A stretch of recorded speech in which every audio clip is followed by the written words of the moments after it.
রে আমার ভাই, আল্লাহর কসম করে বলি ভাই রে, জীবনে কোনদিন আমি রোজা ছাড়ব না। এক মাস আল্লাহ তাআলা রোজা ফরজ করেছেন, এক মাস তো রোজা রাখবো। আরো 11 মাস যে বাঁচলো, 11 মাসের ভিতরে জীবনে রোজা ছাড়ব না। নফল রোজা চালিয়ে যাব, নফল রোজা চালিয়ে যাব। রোজা একদিনও বাদ দেব না, রোজা চালিয়ে যাব, রোজা ছাড়ব না। একজন কসম খেয়ে নিলেন, জীবনে কোনদিন জেনে বুঝা রোজা ছাড়ব না। এবার 2 নম্বর সাহাবী কসম খেয়ে বলছেন, ও আমার ভাই শুনেন, আল্লাহর কসম করে আমি বলি রে, কোনদিন জীবনে রাতের বেলাতে আমি ঘুমাবো না, আমি কোনদিন রাতের বেলাতে ঘুমাবো না। তাহলে রাতের বেলাতে কি করব? তাহাজ্জুদের নামাজ পড়ে পড়ে রাতটাকে কাটিয়ে দেব। জীবনে কোনদিন বিছানায় ঘুমাবো না, তাহাজ্জুদের নামাজ পড়ে পড়ে আমি রাতটাকে কাটিয়ে দেব। এবার 3 নম্বর সাহাবী বলছেন, ও আমার ভাই তাহলে শোনো, আমি আল্লাহর নবীর সাহাবী, আমি জীবনে কোনদিন বিয়ে করব না, আমি জীবনে কোনদিন সংসার বাড়াবো না, জীবনে কোনদিন আমি ভেজালে পড়তে যাব না, আমি কুঁয়ারা হয়ে জীবনটাকে আমি কাটিয়ে দেব। যদি আমি বিয়ে করি, বাড়িতে স্ত্রী আসবে, তার জন্য খাটতে হবে, তাকে কাপড় লাগবে, তাকে খেতে লাগবে, আমার দুনিয়াতে ছেলে মেয়ে জন্ম নিবে, তার জন্য আমাকে মাঠে ঘাটে সময় দিতে হবে। আর যখন আমি মাঠে ঘাটে খাটতে যাব, তখন আমার ইবাদত বন্দেগীতে কমে যাবে। এই জন্য ভাই রে, আমি জীবনে কোনদিন বিয়ে করব না, আমি কুঁয়ারা হয়ে জীবনটাকে কাটিয়ে দেব। 3 জন কসম খেয়ে নিলেন। একজন জীবনে কোনদিন রোজাই ছাড়বো না, সারা জীবন রোজা করব। একজন কসম খাইছে কোনদিন রাতের বেলাতে ঘুমাবো না, তাহাজ্জুদের নামাজ পড়ে পড়ে রাত কাটিয়ে দেব। আরেকজন কসম খাইছেন কি, যে কোনদিন বিয়ে করব। সুবহানাল্লাহ। হাই মুসলমান, আর আজকে আমাদের অবস্থা কি জানেন? কষা দিয়ে দুধ চুইছে, 12-14 বছর বয়সে আছে, এদিকে মাকে বলছে, দাদিকে পটাইছে, দাদুকে বলছে, আর মাকে কহানা গে যার বিয়েটা দিয়ে দিবে। দেখেন, বিয়ে করার জন্য আমরা হুড়াহুড়ি করছি। এই যে রমজান মাস সামনে আসছে, কত ভাই রোজার মাসে রোজা রাখবে না, দিনের বেলাতে যেমন এখন খাইছে, রোজার দিনও খাইবে, আর বলবে বাড়তে কি খরচা নেই যে রোজা করে বেড়াবো, এত বড় লম্বা দিন রোজাটা কে করবে? এরকম লোক আছে না নাই ভাই? বলেন, কত লোক বলবে, আবে আল্লাহকে দেখে ডরে না তো মানুষকে দেখে ডরিয়ে কি করবো? কি করে নিবে মুলবি রে? এই দেখেন রে মুসলমান, একজন সাহাবী কসম খেয়ে নিলেন, জীবনে কোনদিন রোজা ছাড়ব না, রোজা চালিয়ে যাব। আরেকজন কসম খেয়ে নিলেন, জীবনে কোনদিন রাতের বেলাতে ঘুমাবো না। আরেকজন কসম খেয়ে নিলেন, জীবনে কোনদিন বিয়ে করব না। এই কথাগুলো বলে ওরা বাড়ির দিকে রওনা হয়েছে। ইতিমধ্যে নবী বাড়িতে ঢুকে গেছে। নবীজি বাড়িতে ঢোকার পর এবার বিবিকে বলছেন, লোকগুলা কে এসেছিল গো? কে লোকগুলা কি বলছিল? এবার মায়েশা বলছে, নবীজি আপনার এই সম্পর্কে ওরা জানতে এসেছিল, আর আমি তাদের আপনার ব্যাপারে তারাকে বললাম, তো শুনে অল্প মনে হলো, তখন তারাকে ভালো লাগলো না, তো 3 জনের মধ্যে এরকম কসম খেয়ে গেল। একজনা বলছে যে নবী অল্প করছে চলবে, আমরা গুনাহগার পাপী, আমাদেরকে কম করে চলবে না। একজনা কসম খেয়ে বলছেন কোনদিন রোজা ছাড়বো না। আরেকজন কসম খেয়ে বলছে জীবনে কোনদিন রাতে শুধবো না। আরেকজন কসম খেয়ে বলছে যে কোনদিন বিয়েই করবো না। যেমন কথাটা বলা, নবীর চোখ গলা একবারে বেদনা দানার মতন লাল হয়ে গেল। যে তারা বলছেন, এই শোনো এখানে, শোনো এখানে 3 জন, তোমরা 3 জন এলেন। এবার দয়ার রাসূল বললেন, বাবারে তোমরা নাকি 3 জনে 3 রকমের কথা বলেছো, 3 প্রকারের তোমরা কথা বলেছো। সে সাহাবীরা বলছেন, ইয়া রাসূলুল্লাহ বলেছি। দয়ার নবী বললেন, বাবারে তোমরা আল্লাহকে দেখে যতক্ষণ ডরাও আমি নবী তোমাদের থেকে বেশি আল্লাহকে দেখে ডরাই। তোমরা জাহান্নামকে দেখে যতক্ষণ ভয় করো তোমাদের থেকে আমি নবী আল্লাহকে দেখে বেশি ভয় করি।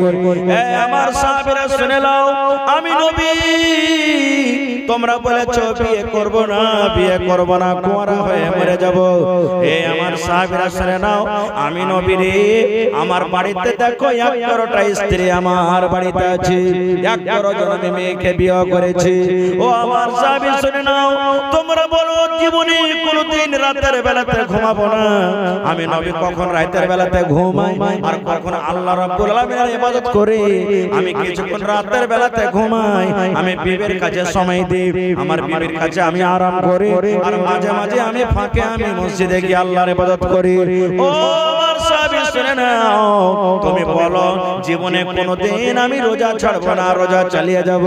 আমি নবী আল্লাহকে দেখে ডরাই, আল্লাহকে দেখে যতক্ষণ ভয় করে তোমরা করো না, এই জন্য আমি নবী রোজা রাখি আর মাঝে মাঝে আমি ছেড়ে দিই। এবার নবী বলছেন কি, আমার উম্মতরা তোমরা শুনে নাও, ফামান রাগিবা আন সুন্নতি ফালাইসা মিন্নি।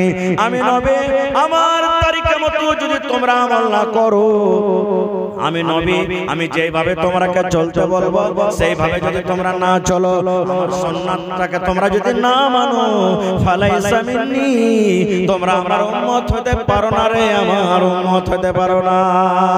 নারে তাকবীর। তাহলে বোঝা গেল কি, নবীর উম্মত হতে গেলে, জান্নাত পেতে গেলে নবীর অনুসরণ করে চলতে হবে। আর একটু আগে চলেন, সুবহানাল্লাহ। এ ভাই মুসলমান, আজকে তো আমরা নবীর অনুসরণ না করে হিরোকে অনুসরণ করছি।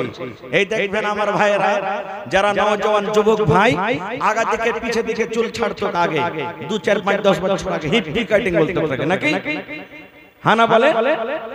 আর এখন চুল কিছুদিন চললো আগা দিকে এরকম করে মারবে একবারে, বাপ রে বাপ, চুলের ফরক। আবার এখন কিছু চুলের কাটিং এসেছে কি গোটাই চারিদিকে একবারে সুন্দর করে কাটবার মধ্যখানে একবারে রাখবে, ওটার নাম বলে জুতা কাটিং বলে না, চাপ্পাল কাটিং, চাপ্পাল কাটিং বলে। ভাই বলছেন চাপ্পাল কাটিং। এ ভাই মুসলমান, আল্লাহ রাসূল সাল্লাল্লাহু আলাইহি ওয়াসাল্লাম যেভাবে আমল করতে বলেছেন রে ভাই, সেইভাবে যদি আমরা আমল না করে আমাদের আমল নষ্ট হয়ে যাবে, বরবাদ হয়ে যাবে রে ভাই, আমাদের আমল নষ্ট হয়ে যাবে, বরবাদ হয়ে যাবে। আপনারা সবাই জানছেন, সবাই শুনেছেন, আজকে আমাদের যুবকেরা কে নবীর অনুসরণ করতে ভালো লাগে না, আজকে আমার যুবক ভাইয়েরা কে শুনতে ভালো লাগে না, আজকে আমার মায়েরা খালারা কে নসিহত শুনতে ভালো লাগে না।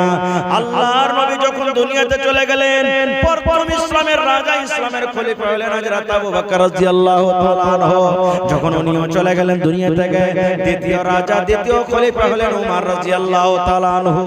ইসলামের দ্বিতীয় রাজা, দ্বিতীয় খলিফাকে উমর রাদিয়াল্লাহু তাআলা আনহু একদিন মসজিদে নামাজ পড়াইতে শুরু করেছেন, ফজরের নামাজ। ভালো করে শুনবেন ভাই, ফজরের নামাজ পড়াইতে শুরু করেছে। আর উমর ফারুকের পরে কিন্তু একটা গোলামের রাজ থাকে। দুনিয়াতে এক অপরের পরে দুশমনি থাকে কি থাকে না, যে কোনো লোক হয় থাকে। তো ওই উমর রাদিয়াল্লাহু তাআলা আনহুর উপরে একটা গোলামের রাগ, কোনো কারণে রাগ হয়েছে। এবার ও কিন্তু সুযোগ ঢুঁড়ছিল যে আমি উমরকে কিন্তু মারব, ইসলামের যিনি রাজা খলিফা আমি তাকে মার্ডার করে দেব। কখন মার্ডার করব? এই নামাজ যখন পড়িতে উমর দাঁড় হবে তখন পেটের ভিতরে দিব ছোরা ভরে ঠিক এখানটা ছোরা গোলাম কাপড়ে ঢেকে রেখে পকেটে করে খুব সুন্দর করে নিয়ে আছে। এবার ওমর রাদিয়াল্লাহু তাআলা আনহু আল্লাহু আকবার বলে যখন ফজরের টাইমে এই জায়গায় বুকে হাত বেঁধেছেন, এরকম টাইমে সুবহানাল্লাহ ওই গোলাম হযরত ওমর রাদিয়াল্লাহু তাআলা আনহুর পেটে দিলেন ছোরাটাকে ভরে। যেমনই ছোরা ভরা, পেট ফোটা হয়ে গেল, ভুঁড়ি ফোটা হয়ে গেল, উমর ফারুক বেহুশে পড়ে গেলেন। এই যুগের এই জামানার মতন তো আরে শিলিগুড়ি নিয়ে চলো, কিশনগঞ্জ নিয়ে চলো, কলকাতা নিয়ে চলো, পাটনা নিয়ে চলো, বড় বড় ডাক্তার কোথায় পাবেন? নামাজ শেষ হলো, তাড়াতাড়ি করে সব লোকজন জমা হলো। এবার এত রক্ত বহিল, এত রক্ত বহিল, উমর রাদিয়াল্লাহু তাআলা আনহু মনে হয় আর বাঁচবেন না। একটা লোক বলছে যারে দুধ দাও, মুখখানে দুধ দাও, আমাদের রাজার মুখখানে দুধ দাও, দুধ দিতে গেলে কি হবে? শরীরে একটু বল হবে।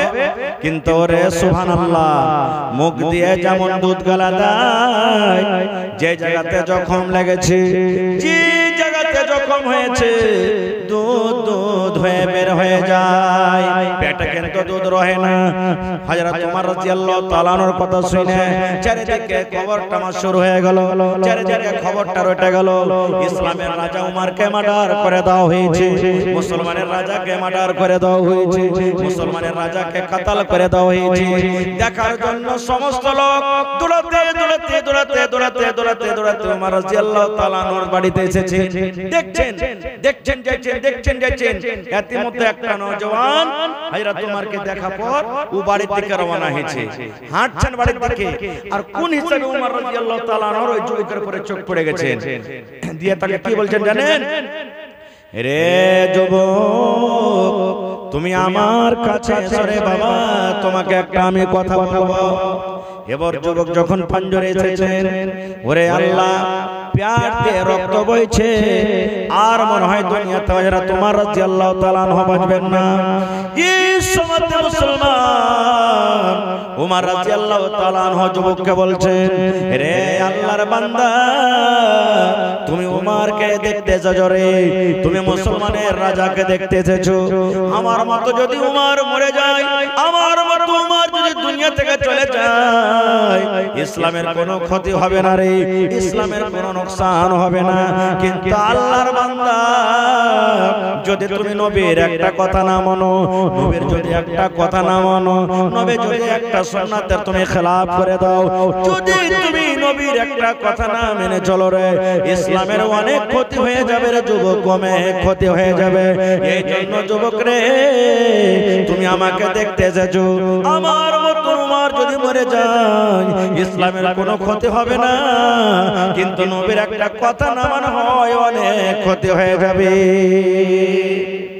এই কথাটা শোনার পর যুবক বলছেন, আমিরুল মুমিনিন, আপনি কি বলতে চাইছেন আমাকে? আমি কি ভুল করলাম? আবার ঘুরিয়ে কথাটা বলছেন, আল্লাহর বান্দা, উমরকে দেখতে এসেছো, উমর যদি দুনিয়া থেকে চলে যায়, ইসলামের কোনো ক্ষতি হবে না, কিন্তু নবীর একটা কথা না মানো, অনেক ক্ষতি হবে রে। এবার যুবক বলছেন, আমিরুল মুমিনিন, আমাকে বুঝিয়ে বলেন, কেন আপনি এই কথাটা আমাকে বলছেন?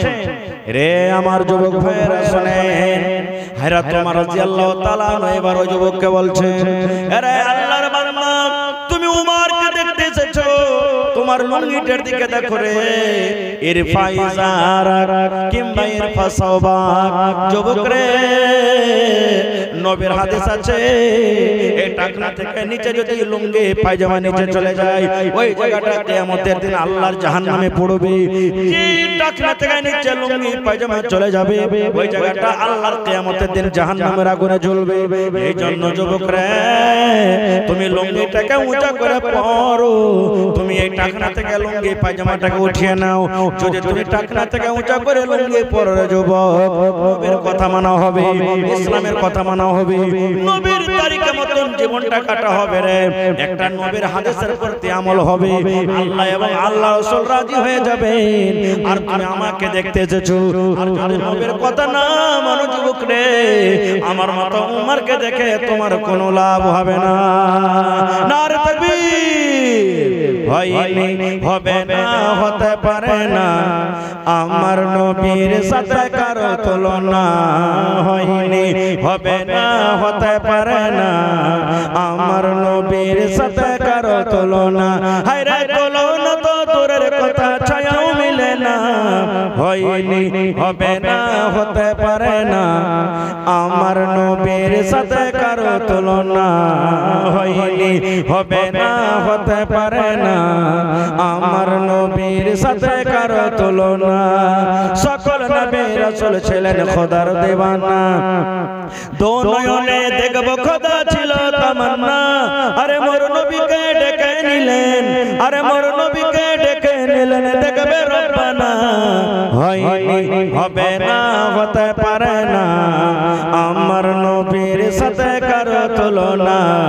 হয়নি, হবে না, হতে পারে না, আমার নবীর সাথে কারো তুলনা। ইউসুফকে দেখে দেখে যারা আঙ্গুল কেটেছে, তারা কে আমার নবীর রূপ দেখেছে। ইউসুফকে দেখে যারা আঙ্গুল কেটেছে, তারা কি আমার নবীর রূপ দেখেছে। আরে দেখতো যদি কেটে দিত, আরে দেখতো যদি কেটে দিত কলিজাখানা, হয়নি হবে না হতে পারে না আমার নবীর সাথে কারো তুলনা, হয়নি হবে না হতে পারে না আমার নবীর সাথে কারো তুলনা। নারে তাকবীর। আর একটা হাদিস শুনেন, মজার হাদিস। আল্লাহর নবীর জামানাতে নবীজি আনসার এবং মুহাজিরের ভিতরে ভাইচারা লাগিয়ে দিলেন, ভাই লাগিয়ে দিলেন।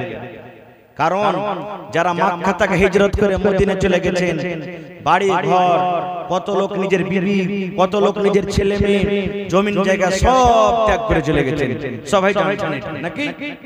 এবার মদিনাতে যখন পৌঁছলেন, নবীজি ভাই লাগিয়ে দিলেন। এটা তোমার ভাই, এটা তোমার ভাই, এটা তোমার ভাই, এটা তোমার ভাই, এটা তোমার ভাই। নিজের মায়ের পেটের মতন ভাইয়ের মতন রিশতা লাগিয়ে দিলেন। সব সাহাবীর কথা বলবো না, একটা সাহাবীর কথা শুনেন।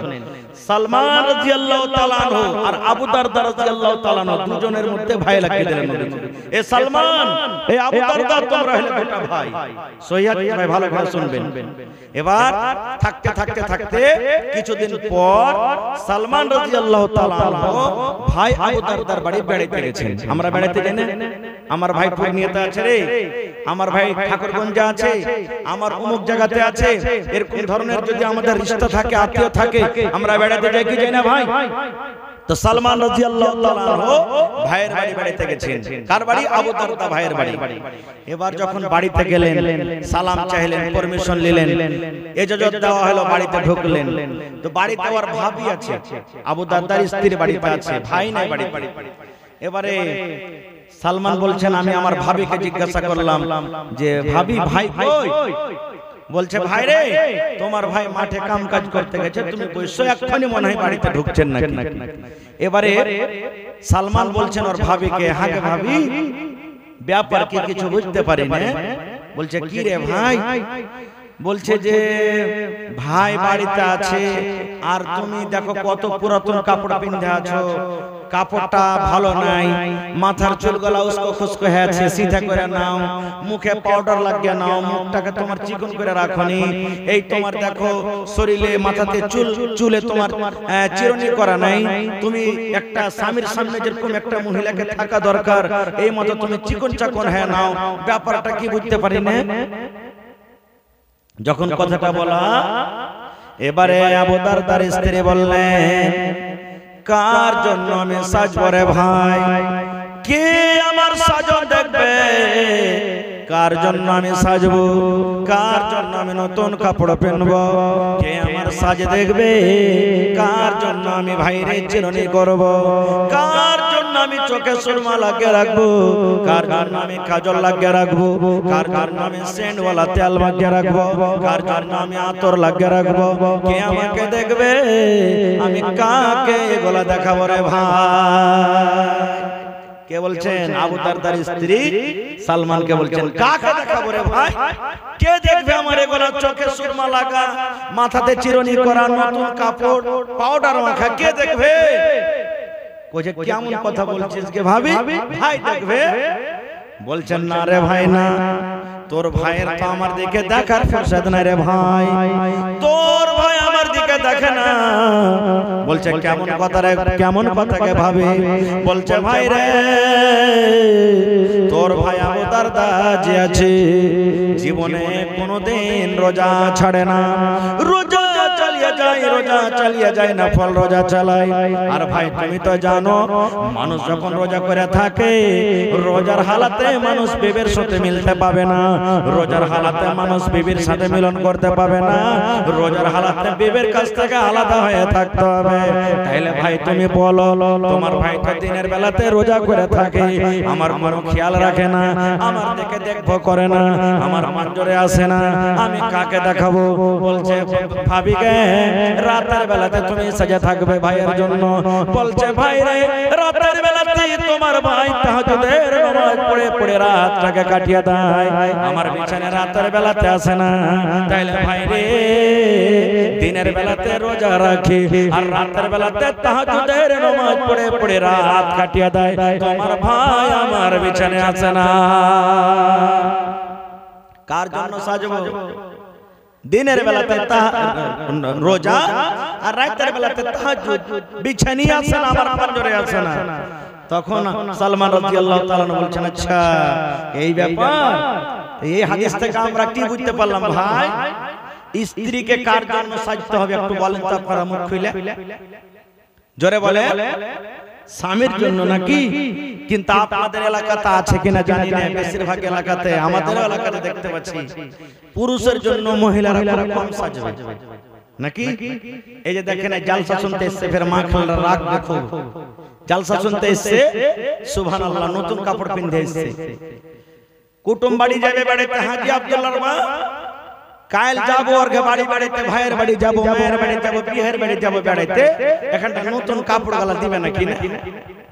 বরযাত্রী যাবে, বরযাত্রী যায় মহিলারা, বরযাত্রী যাবে, হাজি আব্দুল্লাহর বিয়ে লেগেছে কালকে বরে যাব, এখানটা ভালো কাপড় গালা নেই তো কি পিন্ধে যাব?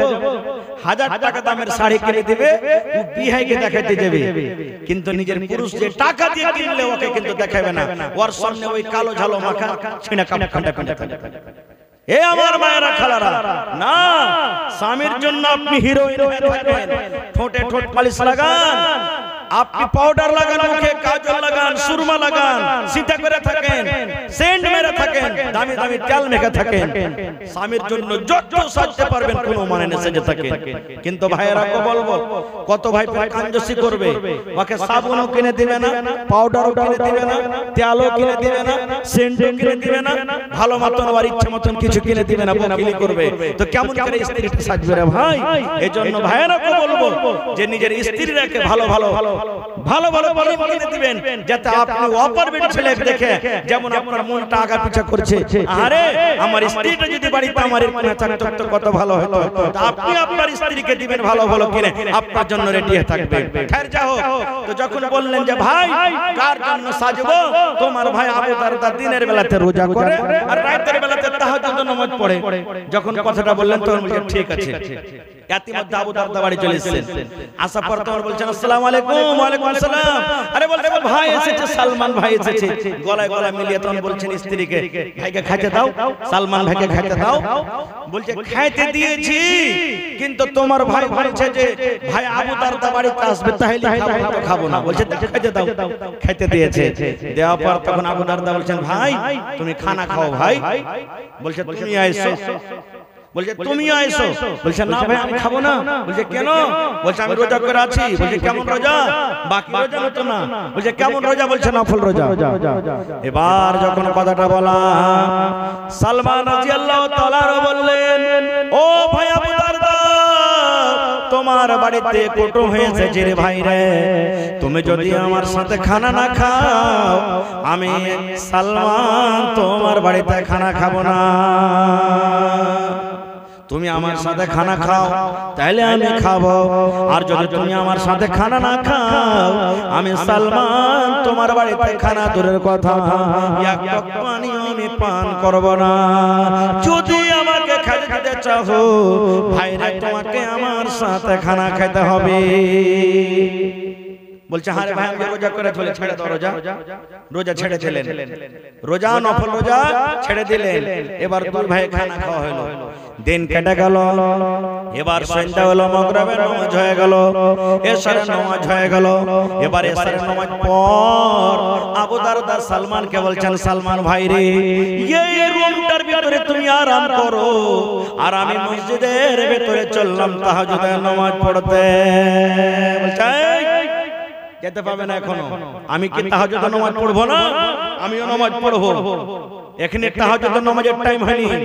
আপনারা জানছেন যখন কোন ছেলেরা নতুন বিয়ে করে বাড়িতে দাদি কিংবা নানি কিংবা ভাবি কিংবা চাচাতো বোন ওর হাতখানটাকে ধরে নতুন বাসর ঘরে ঠেলে দেয়, এরকম হয় না যে যা তুই রাত কাটা, এখন আরামের রাত কাটা, তুই আরামের ঘুম ঘুমা।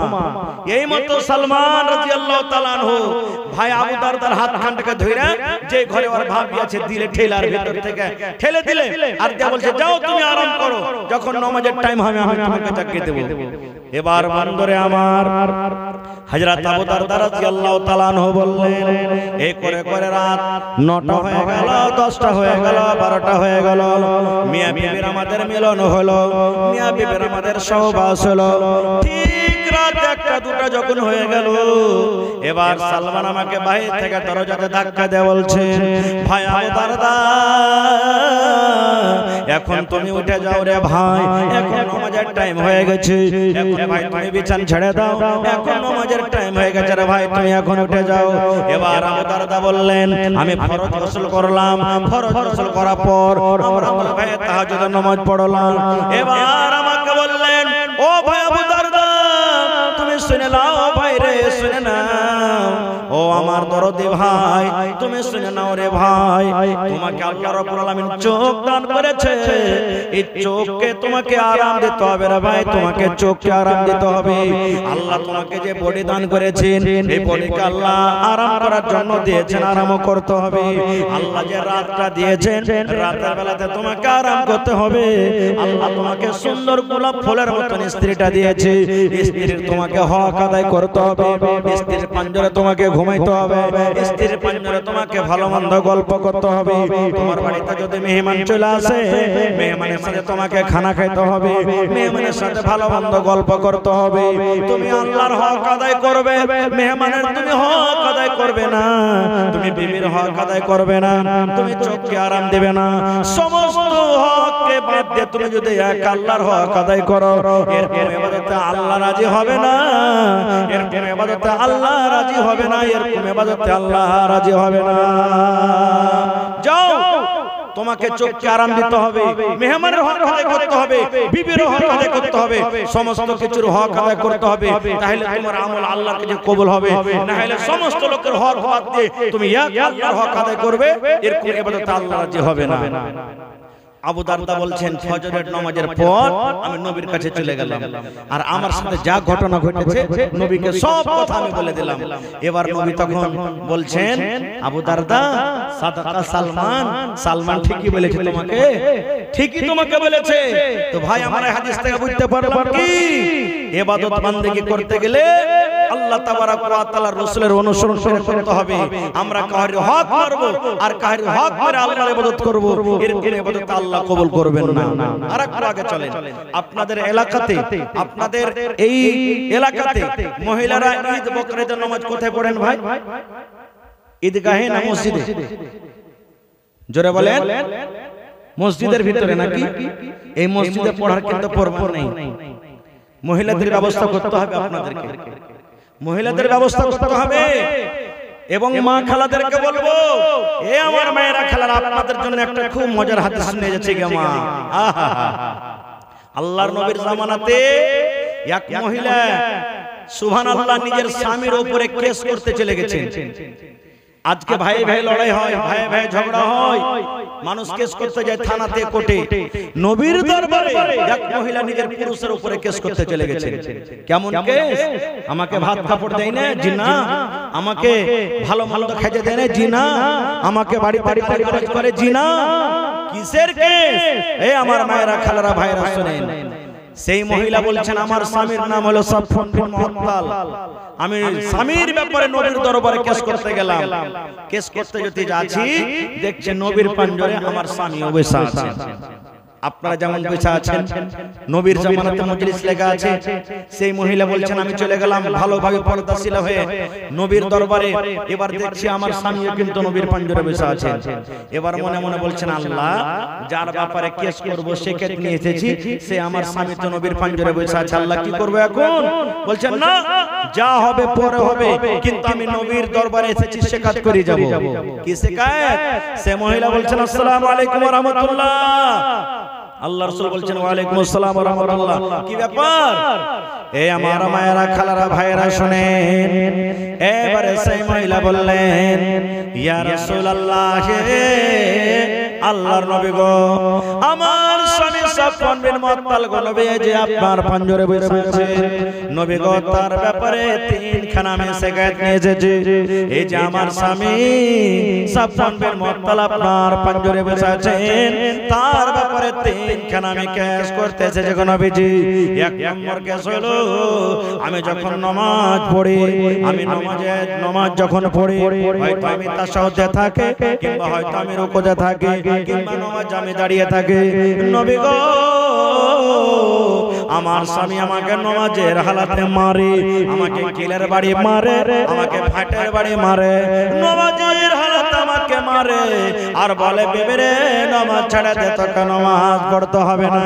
দুই নম্বর নবী গো, আমি যখন রোজা রাখি, আমার রোজাটাকে ভেঙে দেয়, ছাতু মুখে দিয়ে দেয়, কিংবা পানি দিয়ে দেয়, কিংবা মুখে খাজুর দিয়ে দেয়, কিংবা নবী গো আমাকে আগে থেকে বিছানার দিকে আমাকে উঠিয়ে নিয়ে চলে যায়, আর বিছানে উঠিয়ে নেওয়ার পর আমার সাথে সহবাস করার পর আমার রোজাটাকে ভেঙে দেয়। নবী গো তিন নম্বর শিকায়ত হলো, আমার স্বামী সাফওয়ান ফজরের নামাজ পড়েন যখন সূর্য উঠে যায়। কয়টা হলো? তিনখানা কেস হয়ে গেল। এক নম্বর রাসূল বললেন, সেই মহিলা বলছেন নবী গো আমি নামাজ পড়ি, আমার স্বামী নামাজের হালাতে মারে, আর বলে বিবি রে নামাজ ছেড়ে দে। দুই নম্বরে আমার মুখে খাজুর দিয়ে কিংবা পানি দিয়ে, কিংবা আমাকে বিছানে উঠিয়ে নিয়ে চলে যায়, আর যাওয়ার পর আমার রোজাটাকে ভেঙে দেয়, আর বলে বিবি রে তোকে রোজা রাখতে হবে না। তিন নম্বরে নবী গো আমার স্বামী ফজরের নামাজ পড়ে যখন সূর্য উঠে যায়, সূর্য ওঠার আগে আমার স্বামী ফজরের নামাজ পড়ে না। সুবহানাল্লাহ। তিন তিন শিকায়ত হয়ে গেল। এবার নবীজি তার স্বামীকে বলছেন সাফওয়ানকে, আরে বাবা সাফওয়ান, তোমার স্ত্রী তোমার ব্যাপারে তিনখানটা শিকায়ত করেছে, কেস করেছে, এগুলা কেমন করে বাবা, সত্য না মিথ্যা? এই জামানার যদি আমরা পুরুষ হতাম তো কি বলতাম? চোখ মুখকে লাল করে একবারে দাঁত কোটাকে একবারে কড়মড় করে বলতাম, হালের বেটি হালে তোকে কাপড় দিচ্ছি, খাইতে দিচ্ছি, পিনতে দিচ্ছি, আর তুই আমার ব্যাপারে শেখায়ত করতে দিচ্ছিস, চল তোকে বাড়িতে যা, তোকে দেখছি ধুর মুজে তোকে ধুর ধুর, এই কথাটাই বলতাম। কিন্তু ওরে সুবহানাল্লাহ, যার সিনাতে কোরআন, যার ভিতরে আল্লাহর ডর, জাহান্নামের ডর, সেই সাহাবী বলছেন আল্লাহ আজকে যদি আমি মিথ্যা কথা বলে দিই না, নবীজি আমার স্ত্রী যা বলছেন সব মিথ্যা কথা, কিন্তু আল্লাহ রে যেদিন আল্লাহ রাব্বুল আলামিন কোরআনে বলেন কিয়ামত কায়েম করবে, আল ইয়াউমা নাখতিমু আলা আফওয়াহিহিম ওয়া তুকাল্লিমুনা আইদিহিম ওয়া তাশহাদু আরজুলুহুম বিমা কানু ইয়াকসিবুন। আল্লাহ কিয়ামতের দিন মানুষের মুখে মোহর লাগিয়ে দেবেন, আল্লাহ সেই মোহর মুখে লাগিয়ে দিবেন, মানুষের মুখে কথা বলতে পারবে না, মানুষের হাতে সেদিন কথা বলবে, পায়ে গাওয়া দিয়ে দিবে, বিমা কানু ইয়াকসিবুন, যা দুনিয়াতে আমরা আমল করব। এইবারে সেই সাহাবী বলছেন হুজুর আমার স্ত্রী আমার ব্যাপারে যা বলেছেন সব ঠিক বলেছেন, একটা মিথ্যা নয়, একটা মিথ্যা নয়, যা বলেছে আমার ব্যাপারে সব সত্য বলেছে। এবার নবীজি বলছেন, আরে বাবা নামাজটা হয়তো আল্লাহর একটা ইবাদত, তো নামাজের হালাতে তোমার স্ত্রীকে কেন মারো রে বাবা? নামাজের হালাতে তো বিবিকে মারতে হয় না, কেন তোমার বিবিকে নামাজের হালাতে মারো? রে আমার মায়েরা খালারা শুনেন। এইবারে সেই সাহাবী বললেন, ইয়া রাসূলুল্লাহ আমি অবুঝ নই, আপনার একজন সাহাবী, আমি পাগল নই গো নবীজি, আমিও জানি শরীয়ত, জানি শরীয়ত বুঝে গো নবীজি, কিন্তু এই জন্য আমি মারি নবী গো, আমি একটা গরিব মানুষ গো নবীজি, আমি মাঠে কামে কাজে চলে যাই, খাজুরের গাছে আমি পানি দিই, আমি খাজুরের গাছ নিড়াই, খাজুরের গাছে আমি দাওয়াত দিই, সারাদিন মাঠে কাম কাজ করার পর যখন সন্ধ্যাবেলাতে বাড়ি আসে, আমার স্ত্রী আমাকে সন্ধ্যাবেলাতে খাবার দিয়ে দেয়, আমি খাবার খাই। अस्सलाम वालेकुम। मैं आप सबों को ये जहन नशीन कर दूं कि हमारे शेख अब्दुल गफ्फार साहब पुरस्कार हमारे सामने होंगे इंशाअल्लाह। इसलिए आप लोग इधर उधर इससे जो हमारे प्रोग्राम हुआ था उन प्रोग्रामों में हमने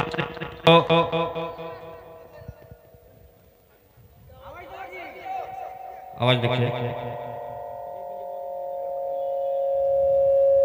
मैं आप सबों को बता दूं कि इससे पहले भी हमने प्रोग्राम किए थे, तो शेख मुइनुद्दीन साहब की तशरीफ आवारी नहीं हो चुकी थी किसी कारण, तो उसी लेके लोगों के जहन में है कि शायद इस बार भी गफ्फार साहब नहीं आ रहे हैं। तो नहीं, ये आप लोगों को मैं यकीन दिला रहा हूँ कि पौवा खाली वो पुरुष कर चुके हैं, बस चंद मिनट में अब हमारे सामने अब्दुल गफ्फार साहब। तो भाई আমার এবার সে সাহাবী বললেন, ইয়া রাসূলুল্লাহ, আমি একটা গরিব মানুষ, সারা দিন মাঠে কাম কাজ করে গনবে যে, এবার সন্ধ্যাবেলাতে যখন বাড়ি আসি আমার স্ত্রী আমাকে খাবার দিয়ে দেয় আর আমাকে বলেন, স্বামী গো এবারে আপনি বিছানায় ঘুমিয়ে যান, এবার আপনি বিছানায় শুতে যান। এবার আমার স্ত্রী কি করে, এশারের নামাজের পড়তে শুরু করেন, এশারের নামাজের পর তাহাজ্জুদ পড়তে শুরু করেন। কত লম্বা লম্বা সূরা পড়েন নবীজি। কোরআনের ভিতরে সব থেকে যেগুলো বড় বড় সূরা নবীজি, কোরআনের ভিতরে সব থেকে যেগুলো বড় বড় সূরা নবীজি এক এক রাকাতে দুটা দুটা করে সূরা তেলাওয়াত করেন। সুবহানাল্লাহ। আপনারা জানছেন কোরআনের ভিতরে সূরা বাকারা লম্বা সূরা, সূরা আল ইমরান বড় সূরা, সূরা মায়েদা বড় সূরা, সূরা নিসা বড় সূরা। নবী গো 4 পারা কিংবা 4.5 পারা করে কোরআন এক এক রাকাতে তেলাওয়াত করেন। এবার আপনি বলেন তো, এক রাকাতে যদি 4 পারা করে কোরআন তেলাওয়াত করেন তাহলে 2 রাকাত পড়তে কত সময় লাগবে, 3 রাকাত পড়তে কত সময় লাগবে, 4 রাকাত পড়তে কত সময় লাগবে। এই করতে করতে কোনদিন রাত 2টা হয়ে যায়, কোনদিন রাত 12টা হয়ে যায়, কোনদিন মুয়াজ্জিন সাহেব ফজরের টাইমে আযান দিয়ে দেয়। আমি তখন বিবিকে বলি, একদিন বুঝালাম বিবি রে, এত লম্বা লম্বা করে তুমি তেলাওয়াত করো না। এই আমার বিবি শোনো, আমি একটা গরিব মানুষ, মাঠে আমি কাম কাজ করি, তুমি আমার বিছানাতে তুমি আইছো, আমার বিছানায় তুমি আরাম করো, আমার মাথাখানে তুমি একটু ঘুমাও, আমার মাথাতে একটু তেল দিয়ে দাও, গা হাতে তুমি একটু তাল দিয়ে দাও, গা হাতটাকে তুমি একটু মালিশ করে দাও। কিন্তু নবী গো, আমার স্ত্রী আমার কথা মানে না, আমার কথা শুনে না। আমি একদিন বোঝালাম, 2 দিন বোঝালাম, 3 দিন বোঝালাম, 5 দিন বোঝালাম, আমার কথা শুনে আমার বিছানায় যখন না আসে গো নবীজি, এদিকে আমার বিছানায় ঘুম আসে না, মন খান আমার চটচট চটচট করে, রাতের বেলাতে আমার ঘুম আসে না। নামাজ যখন না ছাড়ে আমি তখন আমার বিবিকে মারি আর বলি, বিবি নামাজ ছেড়ে দাও, তোমাকে নামাজ পড়তে হবে না। লম্বা লম্বা তেলাওয়াত করে আমার বিছানায় আসে না, এই জন্য আমি তাকে মারি। ভাই একটু এই হাদিসটা বুঝবেন কি, যে সাফওয়ান বিন মুআত্তালের স্ত্রীর কত কোরআন মুখস্থ ছিল। এক রাকাতে 2টা করে সূরা মানে 4 পারা 5 পারা করে কোরআন তেলাওয়াত করতেন। আর হায়রে আফসোসের কথা, এই যে সামনে 20 দিন পর নামাজ আসছে, তারাবির নামাজ পড়বো, ইমাম সাহেব যদি খালি একটুখানি এক রুকু থেকে 2 রুকু যদি এক রাকাতে পড়ে দেয়, তো এইদিকে ভাড়াম মারবে, এদিকে মশা মারবে, এদিকে পিছে দিকে মারবে, আর যে আরেকদিন বলবে এত লম্বা করে যে মৌলভী সাহেব, হ্যাঁ এত লম্বা করে কি তেলাওয়াত করে। সুবহানাল্লাহ। এ আমার ভাইরা মায়েরা খালারা, তাহলে এই হাদিস থেকে আমরা বুঝলাম যে আমাদের ওই জামানাতে মহিলাদের কত কোরআন মুখস্থ ছিল। ভাই কত কোরআন পড়িতে তারা জানতেন। এই জন্য ভাই বানাত মাদ্রাসার দরকার আছে, মহিলা মাদ্রাসার দরকার আছে, বেটি ছেলের মাদ্রাসার দরকার আছে। বেটি ছেলে যদি না পড়ান, একটা পরিবার মূর্খ থাকবে, কামার হয়ে থাকবে। একটা পরিবার নিজের ছেলে মেয়েকে ভালোভাবে কিভাবে চালাবে সে কিন্তু জানতে পারবে না।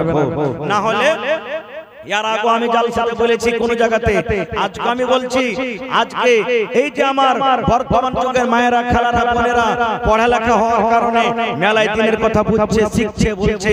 না হলে 15-20 বছর আগে যখন আমার মা খালারা নিজের বেটা বেটিকে রাতের বেলাতে পেশাব করতে উঠাইতো, তখন ওরাকে দোয়া শিখাইতো। কি দোয়া জানেন? ছেলে ছেলেতে বিছানায় পেশাব না করে দেয়। এক বাত্তা, 2 বাত্তা, 3 বাত্তা, ঘর সত্তা, বাহির বাহিরতা। বলতো না এই দোয়া শেখাই তো এক বাত্তা দু বাত্তা তিন বাত্তা ঘর সুত্তা বাহির মুত্তা এই দোয়া আমার মায়েরা খালারা শেখালছেন কিন্তু মাকে বলবো মারি এটা দোয়া নয় গো মা এটা হাদিসের কথা নয় এটা কোরআনের কথা নয় এটা মানুষের কথা যদি ওই মা পড়ালেখা হতো তাহলে ছেলেরাকে বলতো বাবা রে আল্লাহর নবীর হাদিস আছে রে মা আল্লাহর নবী বলেছেন ও আমার উম্মতরা শুনে নাও যখন তুমি পেশাব পায়খানা করতে বসবে তখন তোমাকে এই দোয়াটা পড়তে হবে বিসমিল্লাহি আল্লাহুম্মা ইন্নী আউযু বিকা মিনাল খুবুসি ওয়াল খাবাইস এই দোয়া পড়তে হবে ভাই আমার এইজন্য আপনাকে বলবো এই যে এলাকার মধ্যে মনে হয় আশেপাশে 10-20 কিলোমিটার লিয়া বানাত মাদ্রাসা নেই আছে তো কিশনগঞ্জ একটা আছে নাকি যেটা মাহাত তার আশেপাশে মনে হয় আর বানাত বেটি ছেলের মাদ্রাসা নাই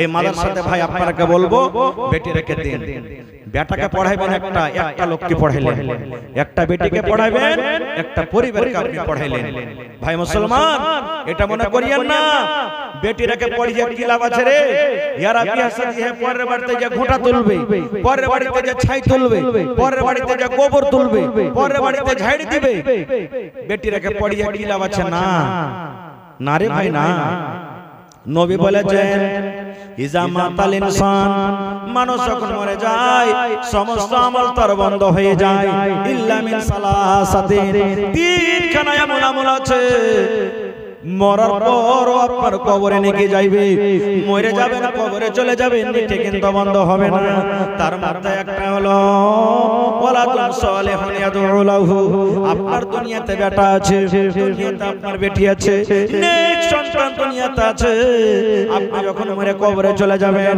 ওই বেটি যখন বলবে আল্লাহ ওই বেটা যখন বলবে মাবুদ রে আমার আব্বা জান আমাকে কোরআন পড়া শিখিয়েছেন আমার আব্বা জান আমাকে হাদিস পড়া শিখিয়েছেন ওই বেটা যখন বলবে রব্বুল আলামিন আমার আব্বা জান কত কষ্ট করে খেটে খেটে আমাকে পড়িয়ে লিখিয়েছে আল্লাহ আমার আব্বা জান দুনিয়াতে নাই আজকে আমার মা দুনিয়াতে নাই তারা কবরের ভিতরে শুয়ে আছেন আল্লাহ রব্বুল আলামিন আমি তার বেটা কিংবা বেটি দোয়া করে আমার মা বাবার জীবনে যদি কোনো গুনাহ হয়ে থাকে আল্লাহ তার জীবনের গুনাহকে maaf করে দাও রব্বুল আলামিন আল্লাহ তোমার নাম হলো গফফার আল্লাহ তাদের গুনাহকে maaf করে তুমি তাদের কবরে জান্নাতের বিছানা দিয়ে দাও দয়ার রাসূল বলেছেন উম্মতরা যখন তোমার নেককার বেটা বেটিরা এইভাবে তোমার জন্য দোয়া করবে ওই দোয়াটা আল্লাহ রব্বুল আলামিন অনলাইন তাদের কবরে আল্লাহ পৌঁছে দেবে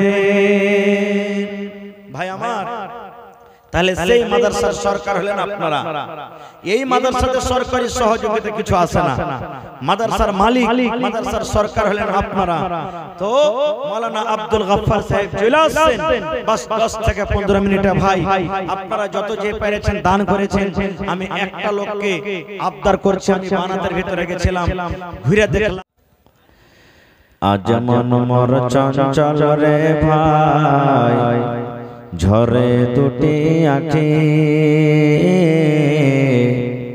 বুঝাইলে বুঝিস না তুই কোন জঙ্গলের পাখি রে আজ মন মোর চঞ্চল রে আজ মন মোর চঞ্চল রে ভাই ঝরে দুটি আঁখি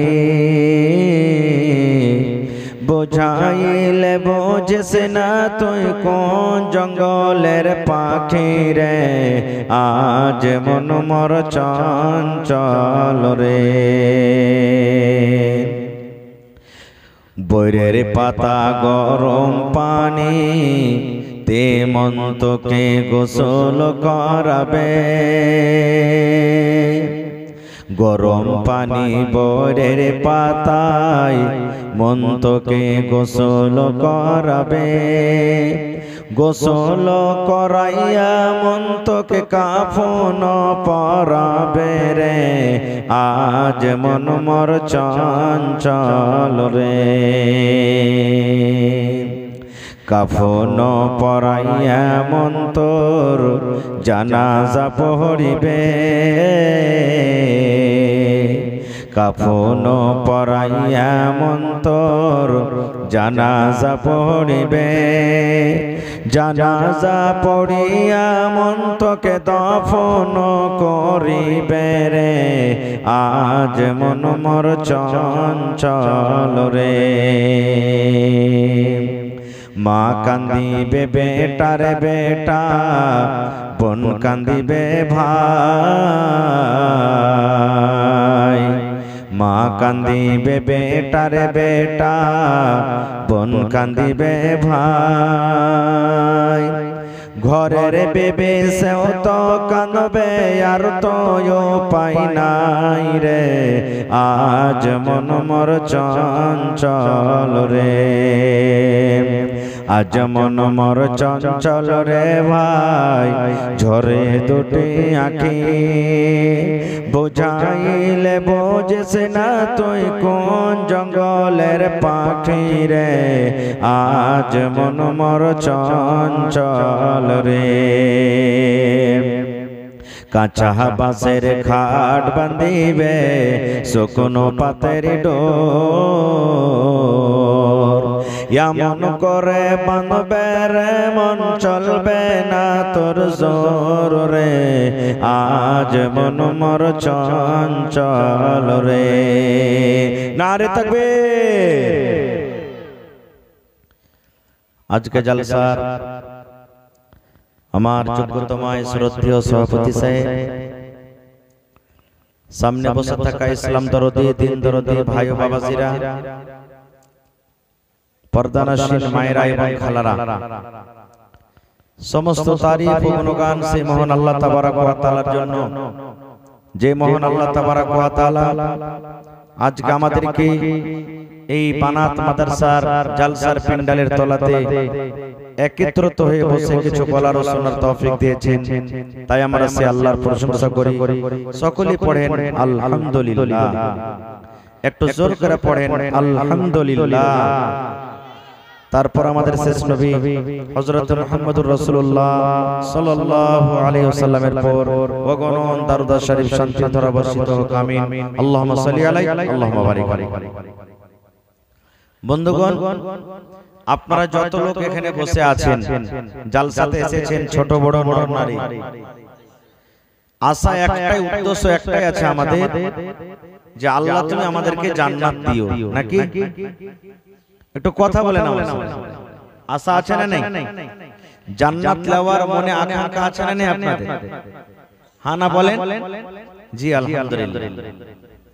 তবে জান্নাতটাকে আল্লাহ তাবারক ওয়া তাআলা এরকমই রেখে দিয়েছেন যে মরবো আর মরার পরে জান্নাতে চলে যাব, এটা বিশ্বাস আছে না? ভালো আমল, নেক আমল করতে হবে তার জন্য।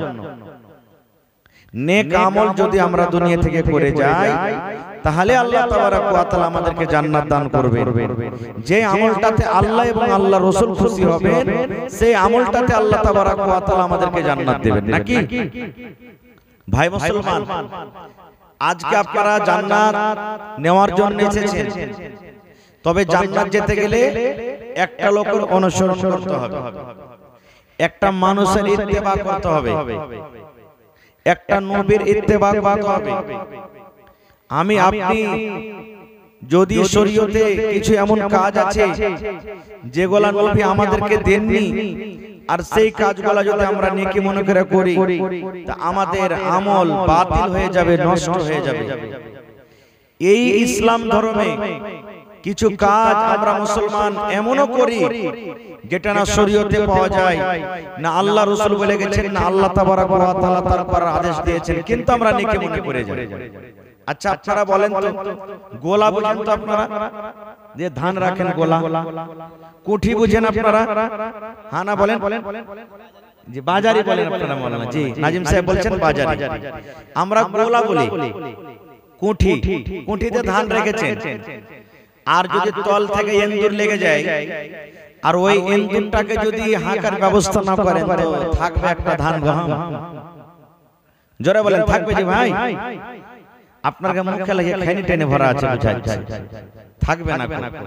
এই মতো আপনি আমি নেকির কাজ করছি, আর নেকি মনে করে করছি, কিন্তু ওই কাজটা যদি শরীয়ত মোতাবেক না হয় তাহলে কিন্তু ওই নেকিটাকে টিকবে। জোরে বলে নেকিটা টিকবে? টিকবে না। তাহলে কার অনুসরণ করতে হবে, কার ইত্তেবা করতে হবে যে আল্লাহ তাবারক ওয়া তাআলা জান্নাত দান করবে? আল্লাহ তাআলা কোরআন মাজিদে বলছেন, ওয়ামা আতাকুমুর রাসূল, হে দুনিয়ার মানুষ, রাসূল যা তোমাকে দিবেন ফাখুযুহু, সেটা নিয়ে নাও। সোজা কথা। ওয়ামা নাহাকুম আনহু ফান্তাহু, এবং রাসূল যে কাজ থেকে তোমাদেরকে নিষেধ করবেন ফান্তাহু, তোমরা রুকে যাও। তাহলে বুঝা গেল আমাদের ধর্ম যে ইসলাম, ইসলাম মাযহাবে আমরা দু প্রকারের কথা পাবো। একটা হলো হ্যাঁ, একটা হলো না, একটা হলো ধরো, একটা হলো ছাড়ো, একটা হলো করো, একটা করিও না, নাকি? এছাড়া কথা পাবো আমরা ভাই মুসলমান। আচ্ছা, আর একটা আপনাদেরকে প্রশ্ন করি আমি, যেই নবীর অনুসরণ করতে আমাদেরকে আল্লাহ বললেন, যেই নবীর ইত্তেবা করতে গেলে আমরা জান্নাতের ভিতরে চলে যাব, সেই নবীর নাম বলতে পারবেন আপনারা? আমরা কোন নবীর উম্মত নামটা বলতে পারবেন? একটু বলেন তো দেখি সামনে থেকে, যে একটু আওয়াজ করে বলেন মুহাম্মদ। আজকে যদি আপনি না বলেন ভাই, এখানে যদি আমার আপনার প্রাণটা বের হয়ে যায়, আমার শ্রদ্ধেয় মাওলানা বসার জিজ্ঞাসা করবেন, আমাকে আপনাকে যখন কবরের ভিতরে রেখে আসবেন, তিনটা প্রশ্ন করা হবে। তিনটা প্রশ্নের মধ্যে একটা প্রশ্ন হবে মান নবিয়ুকা, এই তুমি কোন নবীর উম্মত ছিলে, তোমার নবীর নাম কি? তো ওইখানে যদি এরকম চুপচাপ বসে থাকেন ভাই, তো ফেরেশতারা বকশিবে না, কিন্তু ওখানে উল্টা পাল্টা চালু করে দিবে কিন্তু মায়ের। এই জন্যই জিনিসগুলো আমাদেরকে শেখা দরকার। তো ভাই মুসলমান, জান্নাত নিতে গেলে, জান্নাত যেতে গেলে, আমলটাকে সুন্দর করে ভালো করে মজবুত করে রাখতে গেলে আমাদেরকে কার অনুসরণ করতে হবে?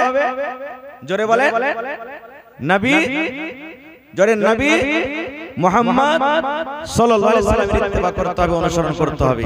আল্লাহ কোরআনের অন্য জায়গাতে বলছেন, কুল, হে নবী আপনি আপনার উম্মতকে বলে দেন, ইন কুনতুম তুহিব্বুনাল্লাহ, যদি তোমরা আল্লাহ তাবারক ওয়া তাআলার সাথে দোস্তি করতে চাও, আল্লাহকে ভালোবাসতে চাও, আল্লাহর সাথে বন্ধুতালি করতে চাও, আল্লাহর সাথে মুহাব্বত করতে চাও, আল্লাহ শিখিয়ে দিচ্ছেন নবীজি আপনি আপনার উম্মতকে বলে দিলে ফাত্তাবিউনি, তোমরা আমার অনুসরণ করো, আমার ইত্তেবা করো। আল্লাহ বলছেন দুনিয়ার মানুষ, যদি তোমরা নবীর ইত্তেবা করো দুখানটা তোমাদের লাভ আছে। এক নম্বর ফায়দা, ইউহিব্বুকুমুল্লাহ, আমি আল্লাহ তাকে ভালোবাসতে লাগবো, ওয়া ইয়াগফির লাকুম যুনুবাকুম, এবং আল্লাহ তার গুনাহকে maaf করে দিবেন। সুবহানাল্লাহ। তো ভাইরা আমার, এবারে হাদিসে কি বোঝা যাচ্ছে, হাদিসে কি আছে? আল্লাহ রাসূল সাল্লাল্লাহু আলাইহি ওয়াসাল্লাম 1400 বছর আগে বলে দিয়েছেন কি, কুল্লু উম্মতি ইয়াদখুলুনাল জান্নাহ, দয়ার নবী এলান করে দিয়েছেন, ও দুনিয়ার মানুষেরা তোমরা শুনে নাও, নবীজি 1400 বছর আগে এলান করে দিয়েছেন, কুল্লু উম্মতি ইয়াদখুলুনাল জান্নাহ, আমার যত উম্মত রয়েছে সমস্ত উম্মত কিয়ামতের দিন জান্নাতের ভিতরে চলে যাবেন। উম্মত বলতে কারা? যারা নামাজ পড়ে ওরা নবীর উম্মত, যারা রোজা রাখে ওরা নবীর উম্মত, যারা মুনাফিক করে ওরা নবীর উম্মত, যারা আল্লাহর ইবাদত করে তারা নবীর উম্মত, যারা আল্লাহর ইবাদত করে না তারা নবীর উম্মত, যারা দান করে তারা নবীর উম্মত, যারা দান করে না তারা নবীর উম্মত। দয়ার রাসূল বলেছেন সমস্ত উম্মত কিয়ামতের দিন জান্নাতের ভিতরে যাবে। রাসূল বলেছেন আমার যারা উম্মত হবে কিয়ামতের দিন সমস্ত উম্মত জান্নাতের ভিতরে যাবে। আপনাদের এই হাদিসটার টুকরা শুনে একবারে মনে হয় কলিজাখানটা 5 কেজির হয়ে গেল নাকি? যে হাজী মাওলানা আপনারাই তো ওয়াজ করেছেন যে নামাজ রোজা না করতে গেলে আল্লাহ তাবারক ওয়া তাআলা জাহান্নামে দিবেন, মদ পান করতে গেলে জাহান্নামে যাবে, চুরি করতে গেলে জাহান্নামে যাবে। मैं थोड़ा आवाज बढ़ाइएगा, জাহান্নামের ভিতরে যাবে। আর আজকে আপনি বলছেন যে সমস্ত লোক জান্নাতের ভিতরে চলে যাবে, এটা কেমন কথা? এরে আমার ভাইরা মুসলমান শুনেন, নবী প্রথম কথা বলে দিলেন সমস্ত উম্মত আমার জান্নাতের ভিতরে চলে যাবে, ইল্লা মান আবা। কিন্তু নবী বলেছেন উম্মত রে, আমার উম্মতের মধ্যে যারা আবা দলের লোক, যারা আবা গ্রুপের লোক, যারা আবা জামাতের লোক, যারা আবা ওরা জান্নাতের ভিতরে যাবে না, জান্নাতের ভিতরে যাবে না।